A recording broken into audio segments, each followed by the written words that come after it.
yummy. I'm Tayla, I'm the dietitian at the Fit Lab Allied Health Centre. First thing probably is we don't try and lose weight over Christmas. It's more about maintaining as much as we can.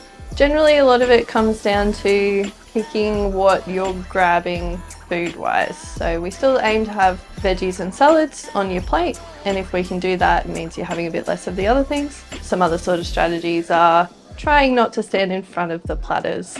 It tends to be a good one, just because like if you're there and sitting right in front of a cheese platter, you're going to keep eating it. So we just suggest grabbing a plate, moving away.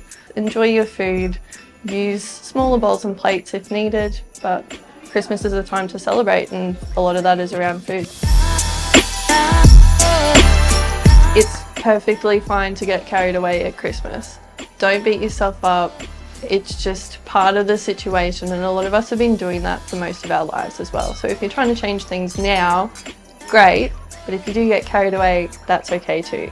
Don't feel like you then have to go run a marathon or something like that. You don't need to make up for overeating, just get back to normal as soon as you can.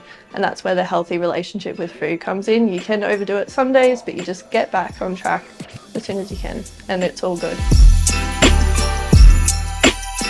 Yeah, so let's say we're having a Christmas lunch or dinner. The aim for that main meal is to have half your plate being the veggies or salads, so not potato, sweet potato and corn. They're counted with like your bread and pasta and rice as a carb. So half plate of salad or veggies. And then you probably want a quarter of your plate to be that potato or whatever rice or pasta sort of dishes you have. Especially if you have a buffet sort of Christmas, it's just grabbing small amounts of each thing.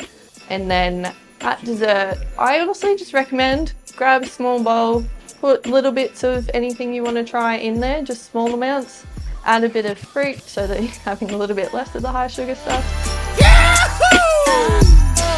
You could just switch between an alcoholic drink, non-alcoholic drink. Make it interesting for the non-alcoholic one. It could look like a cocktail, but it's actually a mocktail, especially if you have people that are judging you for not drinking. So you can still get really fun with it. Other ways is like spritzers, so mixing your alcohol with like a soda water, so you're having a bit less at once, whether that's with wine or beer or whatever you're drinking. At the end of the day, it's no one's business whether you decide to drink or not. So just holding firm to whatever your decision is on how you're managing your alcohol this Christmas.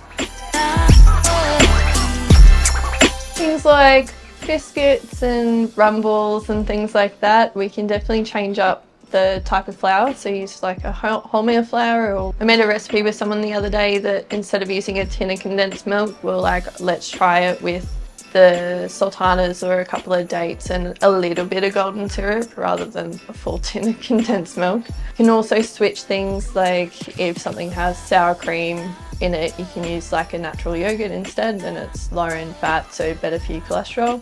Cut things up into smaller portions. So smaller rumbles, little pieces of slice, and that way you're not having a large amount at once.